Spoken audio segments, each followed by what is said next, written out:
неверојатно интервју на доктор Нолан. My main job, my day job at Stanford for the last 30 years has been the development of technologies to look at cancer and blood. And so we've spun a number of companies and sold a number of companies that we started out of my lab. Two of them are actually on NASDAQ. Доктор Нолан е професор на Катедрата за патологија на Медицинскиот факултет на Универзитетот Стенфорд. За неговиот докторат работел со Леонард Харценберг, а за постдокторската работа со нобеловецот доктор Дейвид Балтимор. Работел на развој на системи за брзо ретровирусно производство. 30 години работи во Стенфорд на истражување на лекови за болести на крвта и рак. Објавил преку 300 истражувачки трудови, носител е на 40 патенти, почестен е и како еден од најдобрите 25 пронаоѓачи на Универзитетот Стенфорд. И има уште бројни други титули и достигнувања, кои што ретко кој не човек, туку научник, може да ги постигне во својата кариера.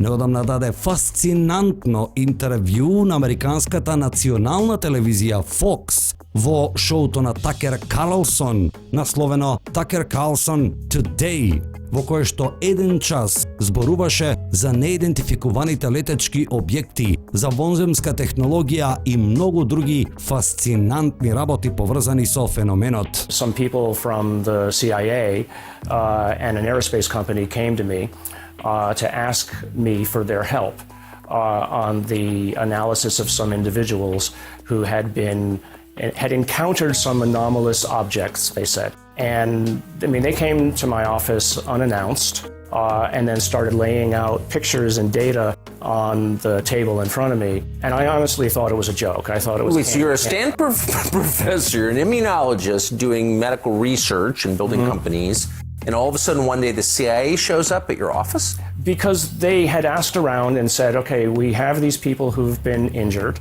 and one of the things that they wanted to do in a complete medical workup of these individuals was to look at the blood. It's a natural thing to do. If you're looking for an inflammation, the blood is one of the places you might look to get a sort of a more complete list of everything that's going on in the body. And so that's when somebody said, well, if you want to do this, do it properly, you got to go talk to this guy Nolan at Stanford, because he has the world's best instrument that he's developed for doing it.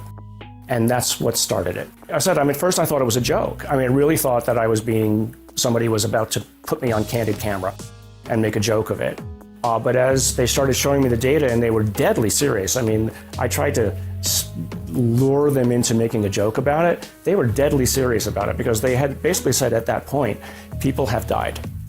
And then they showed me some brain images of individuals who'd been damaged, and internal scarring you can see through MRIs. And it's data. It's unmistakable. You have to say, okay, well, what did that? Луѓе од ЦИА и една компанија од мене побараа помош за анализа на некои луѓе кои биле во средби со некакви аномални објекти. Почнаа на масата да вадат слики и податоци и отпрво си помислив дека тоа е некаква шега. Тие се распрашале и сакале да се анализира нивната крв, а некој ме препорача мене затоа што го направив најдобриот инструмент во светот за анализа на крв. Отпрво мислев дека тоа е некаква скриена камера, но тие беа мртво сериозни и ми кажаа дека имало и жртви. Ми покажаа слики од мозоци на некои луѓе со видливи внатрешни лузни, направени со магнетна резонанца. Тоа беа непогрешливи податоци и мора да се запрашаш што може да го направи тоа. They were military personnel, people, intelligence agents on the ground, a pilot. A few pilots actually, who had gotten close enough and they had some sort of effects, some sort of object. One of them on the ground as well, walked right up to it and touched it. In the immediate aftermath of the interaction that he had with it, there were medical consequences. Тие луѓе беа воен персонал, разузнавачки агенти кои работеле на терен, неколку пилоти кои дошле доволно близко до некакви непознати објекти и имале некакви ефекти. Еден од нив бил на земја, дошол близко до објектот и го допрел. Веднаш потоа имал медицински последици. Why do you think DOD or the US government more broadly has lied about this for so long? So, I think that they were just afraid of admitting that they don't have control over the airspace. Yeah. That's one thing. But also, it's really back to what it is that I was saying before. We have the data. but we have, or to the extent that there is proof that there's something else here, they didn't want anybody to know about it because they're scared of what the reaction might be. Yeah. No, it makes sense. I mean, that's a human reaction. It's a human reaction. Yes.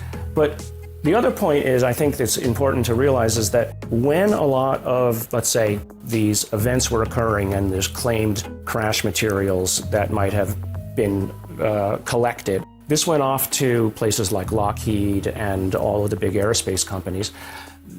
They wanted to profit off of it. And many of them basically took a lot of the information, set it aside, and they decided, okay, well, we're going to profit off it. We're not going to tell Congress what this is all about. Доктор Гери Нолан вели дека прикривањето на оваа тема било поради тоа што војската не сакала да признае дека нема контрола над својот воздушен простор, но и ради тоа што имало податоци и докази дека има нешто страно тука за кое што тие не сакале никој да знае затоа што не знаеле каква би била реакцијата на тоа. Друга работа исто така е што кога се случувале вакви нешта и кога имало срушени летала, материјалите завршувале во приватните компании кои сакале да профитираат од тоа. Доктор Гери Нолан вели дека тие компании ги криеле информациите и материјалите од Конгресот. Whatever this stuff is hundreds of technology revolutions ahead of us and understandings of physics that we don't appreciate. Right. So it's kind of like, I mean, the old saw is send a cell phone back to a Neanderthal and see what he does with it. You know, yeah, it's 100% real. I mean, there's just no doubt about it. I mean, the data is real. And this is what when I have these conversations with other scientists who have told me, Gary, you're going to ruin your reputation. It's like, well, my reputation has been always going against the grain, and look at where I am. I'm perfectly fine going against the grain. This is real, and we need to pay attention to it, and it's just unscientific to not study it. Yes, amen. Научникот вели дека што и да е оваа технологија, тоа е стотици револуции во технологијата понапред од нас. Тој повторува дека ова е 100% вистинско нешто и дека е нешто на што треба да му посветиме многу внимание. Hundreds, thousands of years ago, we looked at birds and we saw they could fly and we said we want to fly. So now we see this happening and now we realize that our physics doesn't answer how that moves, so we need new physics. Порано ги гледавме птиците и се чудевме како тие летаат. Си рековме дека и ние сакаме да летаме. Сега ги гледаме овие работи и гледаме дека нашата физика не може да одговори како летаат, па ни треба нова физика, вели научникот. Who made these? Who are these people, these things? What is this force? Yeah. Not human. I don't know. I mean, and that's why it's so hard for me not to say what I think it really is, because if I do say it is absolutely this, people will start to question. Of course, because you can't know, right? Right. But I think the better way to do it is to convince people that the data is real. Let's move back just one sentence. Yeah. So without putting your professional credibility, reputation on the line, et cetera, you're around people who study this stuff for a living, who are right. the most knowledgeable people on this topic in the world. Yes. What is their general sense of what this might be? That this is not from Earth. Right. That it's not from Earth, that this is these are aliens, essentially. На прашањето на Карлсон, кои се посетителите, Гери вели дека не може да одговори кои се, бидејќи ако го каже своето мислење, луѓето ќе почнат да се сомневаат во него, па затоа вели дека се фокусира само на доказите, но сепак потоа вели дека ова не е нешто од земјата. These objects, whatever this is coming from outside our atmosphere, or that it's coming from beneath the oceans? Both, I think. I mean, whatever it is, it's clearly been here for a long time. And it doesn't necessarily care so much about us, but in terms of, you know, if it wanted to wipe us out, it could. Clearly, obviously. All you got to do is go out to the asteroid belt and push a big rock our way, and that's the end of us. We're the next dinosaur problem. So the next question is, well, if they've been here all along, before we were even civilized, well, whose planet is this really? Навистина фасцинантно интервју, кое се разбира дека не можеме во целост да ви го пренесиме, трае околу 1 час, дадено е за американската национална телевизија Fox, конкретно за шоуто Tucker Carlson Today, и во него доктор Гери Нолан ќе повториме еден од најдобрите научници на Стенфорд, кажува на вистина фасцинантни работи. You know, one thing you have to ask is, well, why do they show up? And maybe it's just, and why don't they land? That's a question I often get asked is, well, why would you? I mean, do you Do you try to establish diplomatic relations with the ants in your garden when you move into a new house? Ова е уште еден доказ за она што често пати го повторуваме, дека сега и научната фела е сосема ослободена кога зборува на оваа тема.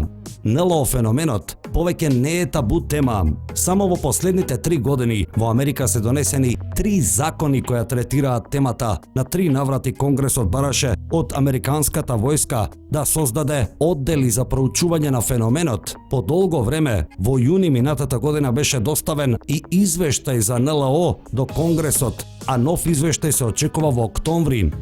По 50 години беше повторно одржано сослушување во Американскиот конгрес токму на темата НЛО. Does this bother you at all? No. I think it's exciting. I mean, why would it bother me? I mean, because I don't think that they're here necessarily to harm us. And if they want to, they can, so nothing I have any control over. So, Is there any evidence of the 100 cases that you've looked at that any of those human beings were harmed on purpose? no.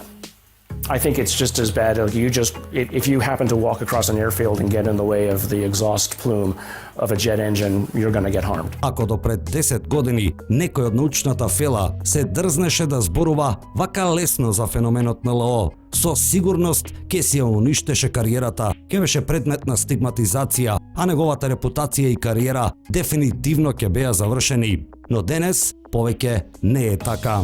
Слушнете го Гери Нолан како зборува за овој феномен. I think that part of what we're seeing here, I mean, look, if you're an intelligence, are you going to go down on a planet with a bunch of angry monkeys who might kill you? No, unlikely. You'll send some intermediary. Well, what kind of intermediary are you going to send? You're going to send something that maybe almost looks like them, but isn't them. So I think, and this is again from inside the intelligence community, most of what we think we're seeing are avatars, biological robots that are basically put there to be the minions, if you will. Интервјуто е достапно на YouTube на повеќе канали. And people say to me, well, why are you talking about it on this show or that show? I said, because this is above politics. Yes, it certainly is. It has to be.